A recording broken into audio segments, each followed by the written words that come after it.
Nada, pues os decía que yo he venido varias veces, he tenido el honor de venir varias veces al festival.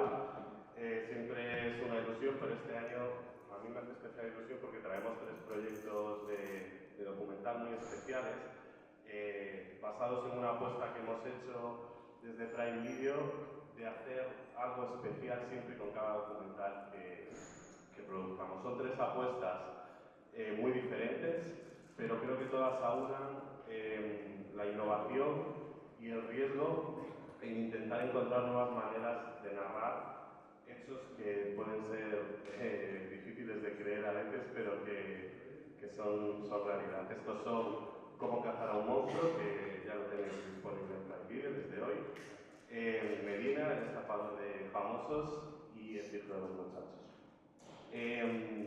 Yo creo que cuando se apuesta por el documental, por el entretenimiento en general, siempre se tiene la ambición de llegar al máximo público posible.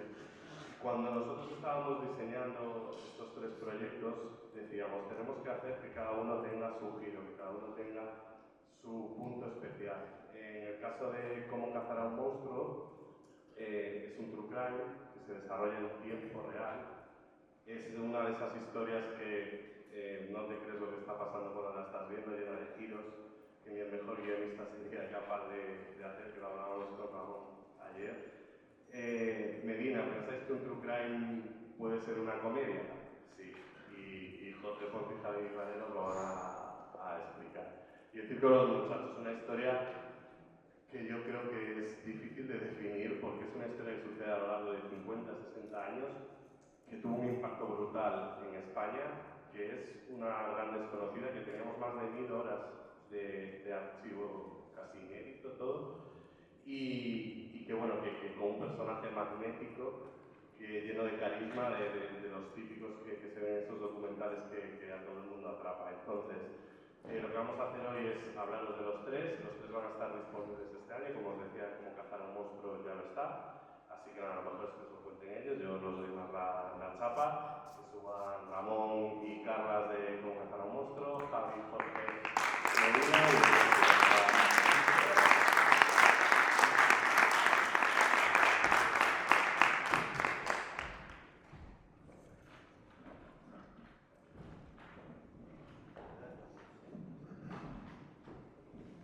bueno, pues empezamos con Cómo cazar a un monstruo, por orden cronológico, vamos a ir, ¿no? Que siempre los créditos hay esos problemas de quién va primero, quién no, aquí vamos por orden cronológico. Ahí está.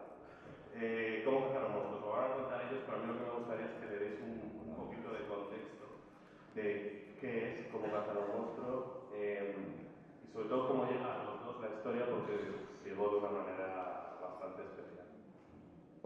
Pues Cómo cazar a un monstruo es posiblemente de las historias más alucinantes que he vivido y que viviré. Sobre todo, bueno, que he vivido, que he compartido el viaje con Carlas. Es un true crime que, a diferencia de todos los true crime que hemos visto actualmente, pasa en tiempo real y cuando estábamos haciendo no sabíamos cómo iba a terminar. Y eso es lo más sorprendente. Lo mismo que va a vivir el espectador lo vivimos nosotros desde la producción. Y además he tenido la fortuna de trabajar con este talento, que es Carlos Tamayo, que si los guías ya eran redes se quedan con 3 pasos arriba y se demuestra como el futuro posiblemente del documental. No, yo antes se lo decía a Ramón, que han sido tantos años de trabajo. Era un hombre que yo ya conocía de pequeño, que me contactó por primera vez para que le hiciera esta entrevista o ese documental en 2019, que yo no respondí hasta 2021 y digamos empezamos a trabajar en el documental en 2021. Ha sido tanto tiempo que ahora ya está en Prime Video y ahora digo, ¿y ahora qué? Entonces ahora ya está, de repente me siento vacío. Como cuando yo iba subiendo cosas, pues lo guay del documental, por la gente que me siga, es que yo en aquel momento estaba viviendo en el barco. Paralelamente iba haciendo una serie de reportajes que también se viralizó, que era sobre una serie de reportajes que era Yoga Academy y luego una de la ayahuasca y tal, pero paralelamente siempre estaba con ese proyecto. Y ahora digo, ya se ha acabado, ya está, estoy triste. Porque vamos a ver ahora un clip, pero a mí me gustaría que nos contases, Carla, sobre todo esa relación previa que tú tenías con Luis antes de empezar el documental y cómo arranca toda la historia, que es precisamente lo que vamos a ver ahora. Bueno, se han aprendido, ya podéis ver. Pero os cuento un poco. Yo era un hombre que yo conocía desde que era pequeño y que a mí genuinamente me caía bien. O sea, cuando digo que me caía bien es verdad. Era un tío carismático, donde gente vinculado en todas las actividades sociales que se hacían pueblo y era docente del cine. Y yo, como mi objetivo, digamos, en la vida es ser director de cine, pues me hacía mucha ilusión cuando tipo pillaba cortometrajes, o sea, los cortometrajes que yo hacía de pequeño, los proyectaba en el cine, me regalaban pósters, entradas y tal. E incluso yo le pedí trabajar en el cine en cierto momento. Y en el 2019, finales del 2019, salió en varios medios de comunicación que había abusado sexualmente de varios chicos. A partir de aquí todo el pueblo cortó relación con él, incluido yo, obviamente. Y yo abrí mi canal de YouTube hace justo 5 años que empecé yo con YouTube y me empezó a ir bien. Entonces, imagino que eso es lo que hizo que me empezara a contactar para que le hiciera una entrevista y tal. Yo en aquel momento, obviamente, después de leer todo lo que decían los medios, no quería saber nada de él. Y a lo largo de este año, de estos siguientes 2 años, yo ya fui conociendo por el pueblo a algunos de los afectados, me contaron su historia. Y a finales de 2021 salió la sentencia firme que condenaba a este hombre a 24 años de cárcel. Y él empezó a llamarme todavía más de Carlos, tenemos que quedar, etc. En aquel momento hablé con estos 2 chicos y les dije, oye, este señor me está diciendo que quiere una entrevista, y si queréis que quede con él, a ver qué quiere y tal, y dijeron, no hace falta, porque va a entrar a la cárcel, porque acaba de salir la sentencia firme, en nada debería estar en la cárcel. Y al mes, viendo que no entraba, de repente ellos mismos me dijeron, oye, Carlos, queda con él un poco con el objetivo de saber por qué no está en la cárcel, porque en teoría hay una sentencia firme, debería estar en la cárcel. Y digamos que este fue el punto de partida de empezar a quedar con Luis. Y lo interesante, digamos, del documental para mí, como mi relación entre comillas con Luis, es que yo haciendo ese documental he descubierto la cara de Luis, su cara real, digamos, porque a lo largo de todos los años donde yo había tenido más relación con Luis, realmente me estaba engañando. Era muy consciente de él, cómo se tenía que mostrar delante de unos, cómo se tenía que mostrar delante de otros, y al final todo lo que hacía era un teatrillo, y a lo largo de los 7 meses que se ven en el documental, digamos que yo conocí quién era realmente Luis Gros, y bueno, y el personaje es espeluznante. Totalmente, y yo creo que en la primera secuencia, vuestro primer encuentro, ya queda muy claro, sobre todo quién es Luis y también quién eres tú y qué quieres hacer. Entonces, vamos a ver un clip que es la primera secuencia del documental, del primer encuentro entre Luis y Carlos.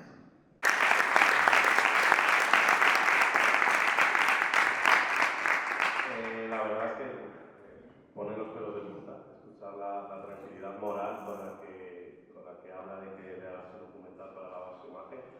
Carlos, tú cuando estabas ahí metido en el coche con él, sabiendo la sentencia que tenía, las cosas que había hecho, y te estaba contando todo esto, ¿qué pensabas? O sea, antes me han preguntado sobre mi relación con Luis y ellos me preguntaban también, claro, digamos que yo hice un pequeño duelo a lo largo de los 2 años que no tuve contacto con él, pero yo todavía la imagen y el recuerdo que yo tenía de Luis era de una persona maja, ¿sabes? Entonces, yo lo que pensé es, bueno, igual lo que quiere es Luis, habiendo ya una sentencia firme, lees la sentencia de ese juicio y no hay ningún tipo de duda de que es culpable, yo pensé, igual lo que quiere él es pedir perdón a los afectados. Y yo un poco iba con esa idea. Claro, cuando de repente veo que no solo quiere no pedir perdón, sino que haga o sea, venía con un guión. O sea, yo me arrepiento de no haberle pedido el guión para saber qué quería contar de él, de su vida. Venía ahí con una especie de escaleta. Claro, yo ya vi que lo que decía antes, que esta imagen que tenía de Luis realmente era una construcción ficticia. Y digamos que yo considero que mi proceso de duelo pequeño con Luis aquí se cierra. Digo, era una persona que realmente no conocía. Y bueno, a partir de aquí empieza el documental. Bueno, una cosa que quería comentar, que creo que también es importante, que el documental en ningún momento juega esa cosa de sí, así el rollo de sí, voy a hacer tu documental, cuéntame lo que quieras, y luego engañar. O sea, ese es el primer encuentro que tengo con él, es ese. Y aquí ya literalmente le digo eso de no voy a blanquear a una persona que ha cometido tales atrocidades y realmente queda muy claro cuál es mi posición. Y entonces, asentadas esas bases, que además luego cuando vuelvo a quedar con él se le reitero de, vale, tú pides que haga una investigación de tu caso, lo que tú quieras. Cualquier investigación puedo descubrir que seas culpable o que seas inocente, ¿no? ¿Qué pasa si descubro que eres culpable? Entonces, la respuesta que se ve en el trailer, ¿no? Pues, claro, vamos a hablar de verdad. Pues, digo, con esas bases claras, entonces empezamos. ¿He respondido a tu pregunta o he respondido a la pregunta? No, además has respondido a más cosas todavía. No, yo creo que lo que hace más sorprendente todavía lo que pasa después en el documental es precisamente eso, que tú has dejado muy claro que vas a grabar todo y cuál es tu objetivo, y aún así pasan las cosas que pasan y los giros que pasan. Y yo ahora quería preguntarle también a Ramón lo especial de este proyecto, o sea, cuando a ti te llegó, ¿cómo identificaste que había aquí algo especial? Y luego, ¿cómo fue el trabajo para convertirlo en una pieza que yo creo que es único? Pues es muy bonito porque tengo Elías y Atlas, que con los que he hecho los documentales. Yo era seguidor de Carles. En YouTube yo seguía sus proyectos, Academy, Ayahuascas, iba viendo sus vídeos y decía, bueno, estaba enganchado a su contenido. Y de repente me enteré que, no me acuerdo muy bien cómo me enteré que estaba haciendo este proyecto, le contacté, él no sabía quién era yo, tuvo que preguntar quién era ese de Bambú. Bueno, espera, de hecho la historia es, aquí está Marc, chaval que está ahí, es el que me dijo, oye, que Ramón Campos, que gran Ramón Campos te comenta cosas por Twitter. Y yo, ¿qué dices? ¿Qué existe? Sí, sí. Quedamos y de repente me enseñó el material que tenía grabado y era de, wow, ¿cómo es posible? Bueno, nos acabamos de ver, ¿cómo es posible que eso esté pasando delante de cámara? Estuvimos hablando mucho de cómo podíamos construir la narrativa del documental y sobre todo en qué estábamos de acuerdo.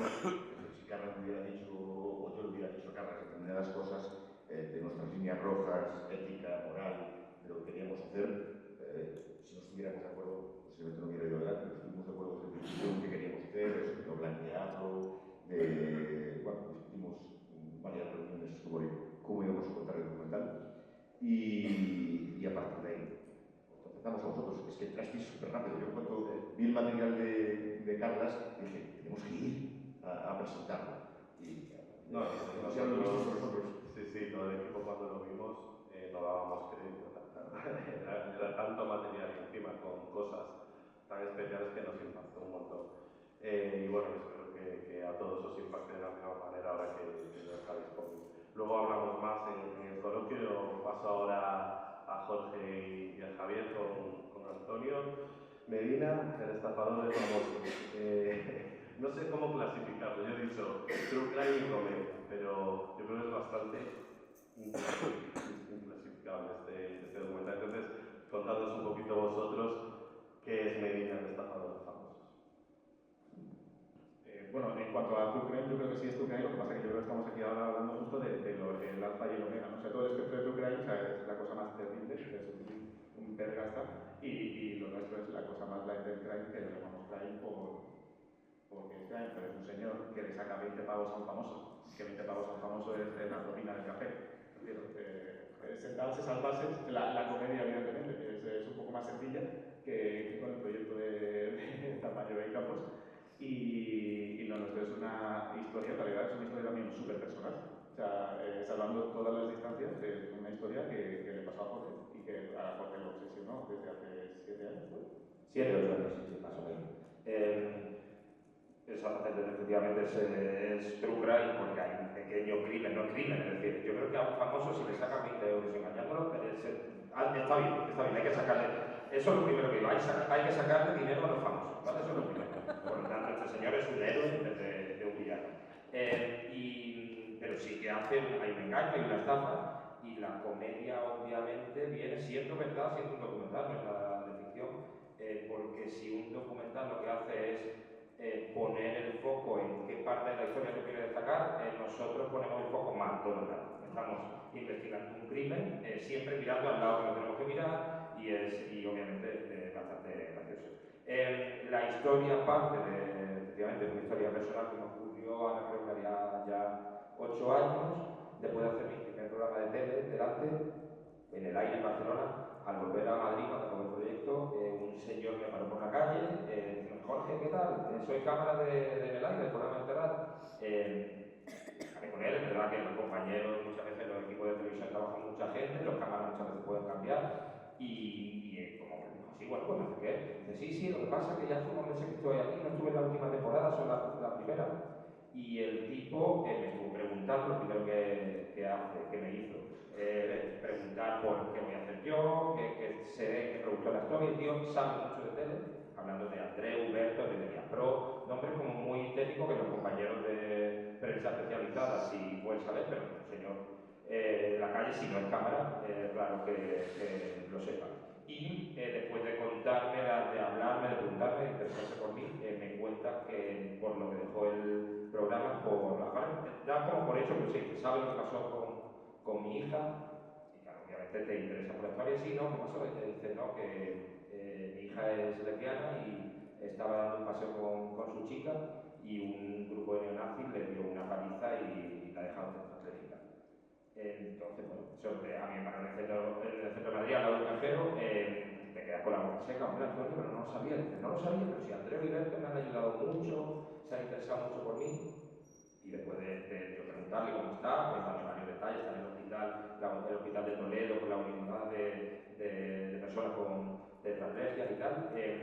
A última hora me cuenta todo esto, yo me intereso, empatizo mucho con él, me da mucha pena, es una persona que supuestamente debes conocer y que te lo crees y te cuenta un drama así. Y ya a última hora es cuando le digo, Antonio, si te puedo ayudar con algo, dice, no, Jorge, y ya cuando me voy, me para y me dice, Jorge, perdona, sí, una cosa, porque la verdad, como tuve que dejar el programa y ahora estoy por lo de la niña, me pilla sin dinero, si me pudieras ayudar con algo. Y obviamente a mí ya se me encendió la alarma de posible estafa, pero era posible estafa y no tenía seguridad. Dice, obviamente los 20 euros que tenía en el bolsillo se los di. Antonio, sí, te los devuelvo seguro. Y cuando me fui para una cena que iba, le mandé un mensaje al momento a Berto. Oye, Berto, ¿a Antonio Medina te suena? No, de la hija de tetrapléjica. ¿Qué me estás contando? ¿Qué me estás contando? Entonces, bueno, efectivamente, te la han colado. Entonces, bueno, anécdota divertida que durante la siguiente semana me pongo a contarle a muchos compañeros de profesión y tal, y fue muy gracioso porque no pudimos juntarnos con Andreu, que hasta 2 meses más tarde, y cuando se lo estoy contando a Andreu, una cena con Berto, con Bob y tal, cuando se lo estoy contando a Andreu, al empezar a contarse, se pone de pie en la cena diciéndome, es que me lo hice la semana pasada. La semana pasada en Gran Vía me paró y me lo hice. Alucinamos ahí en la cena, un estallido de la casualidad además y de lo genio que es, porque igualmente Andreu lo describía, como dice que sabe muchas cosas, él le cambió aparte, para él le dijo que trabajaba en TV3, el tío va modificando, en su caso le había contado que la niña tenía huesos de cristal, es decir, no creo que fuera lo mismo, es decir, hueso de cristal y paliza neonazi, creo que ya son muchas cosas, demasiadas cosas, demasiado para una sola persona.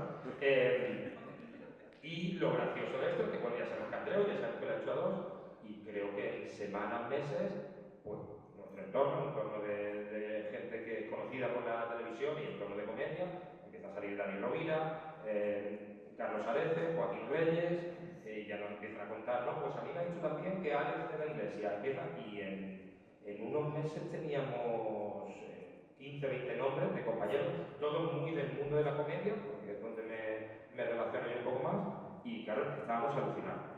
Pero justo en ese momento empecé con la paternidad, con el programa, con la resistencia, con todo, y me olvidé un poco del proyecto, pero incluso después de la pandemia, me viene otra compañera de televisión y me dice que sí, que sigue en activo, y digo, 7 años más tarde, digo, tenemos que encontrarlo.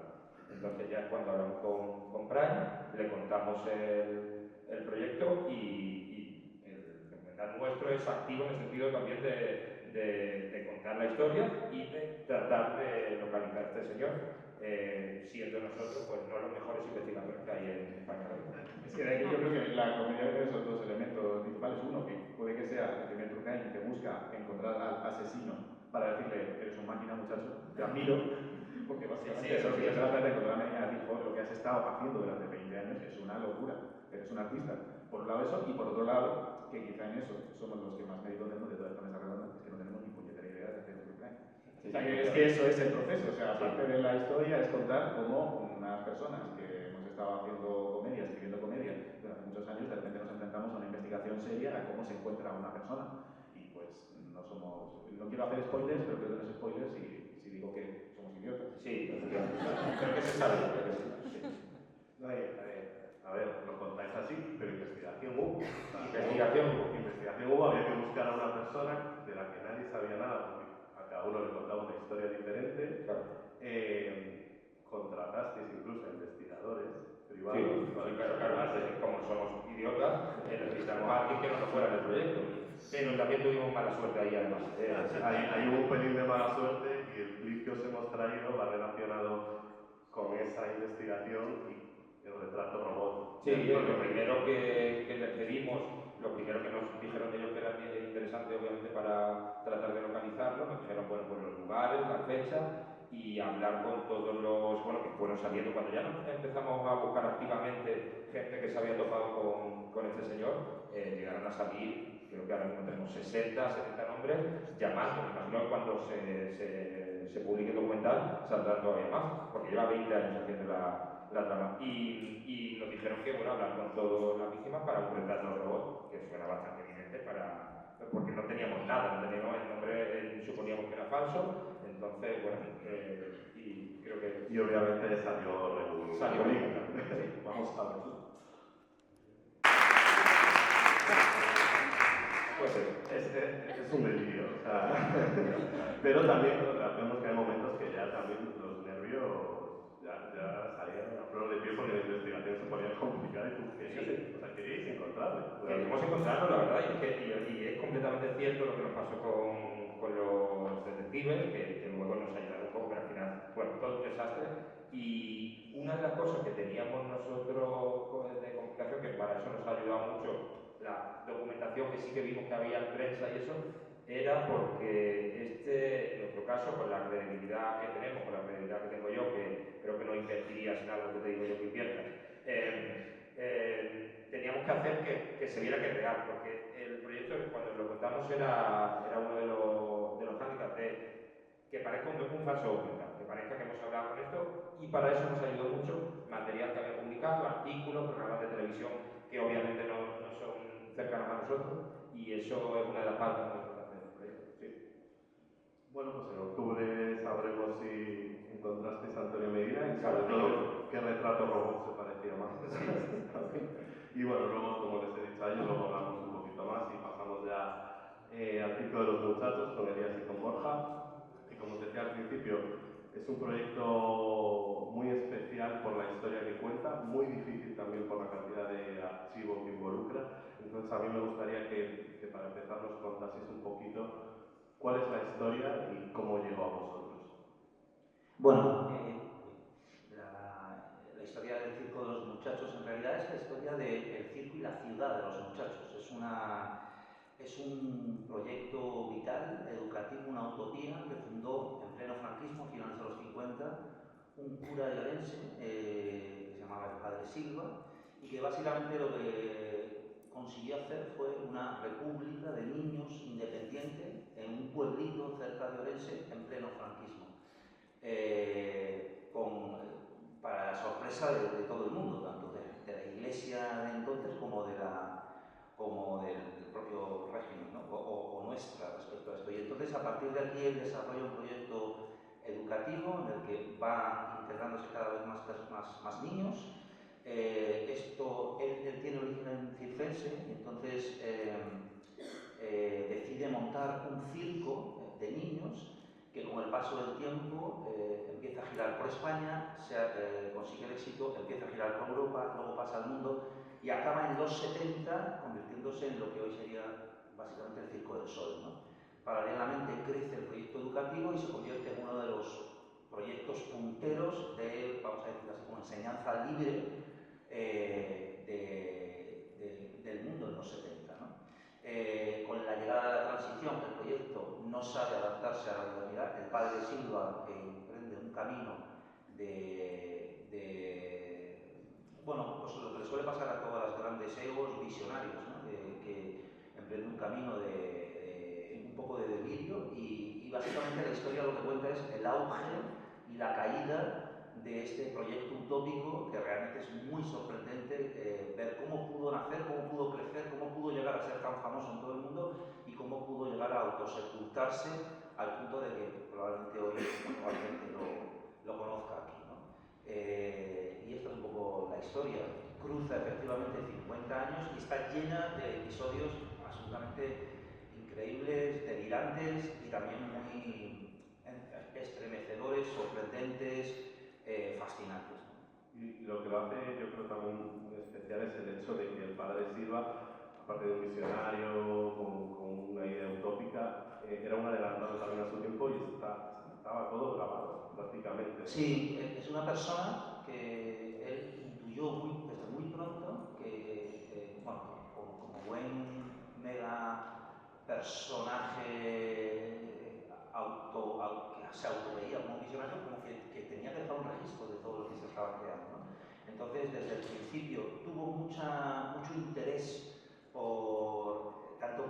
publicitar lo que estaba creando. Entonces, por ejemplo, cuando iban con el Circo de los Muchachos, hacían una cosa que se llamaba la trupe, que era como pues, una pirámide de vinos, como fuera un Castellet pero abierto.